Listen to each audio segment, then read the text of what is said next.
ভারত এবং বাংলাদেশের মধ্যে ভিসা ও কনসুলার সেবার সাময়িক স্থগিতাদেশ দুই দেশের ব্যবসায়ীদের মধ্যে উদ্বেগ সৃষ্টি করেছে।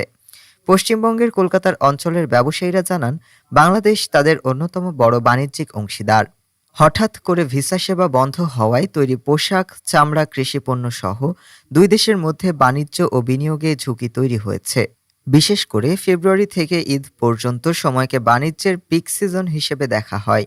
কলকাতার লেদার কমপ্লেক্স ও কসবা ইন্ডাস্ট্রিয়াল স্টেটের মাধ্যমে বাংলাদেশ থেকে বছরে প্রায় ১২৫ কোটি টাকার প্রক্রিয়াজাত চামড়া আমদানি হয়।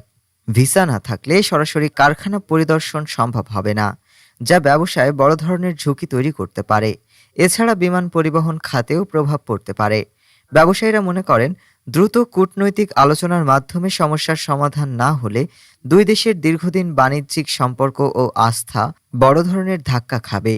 ব্যবসা, বিনিয়োগ ও যাতায়াত সচল রাখতে ভিসা প্রক্রিয়ার স্বাভাবিকীকরণ জরুরি বলে তারা জোর দেন।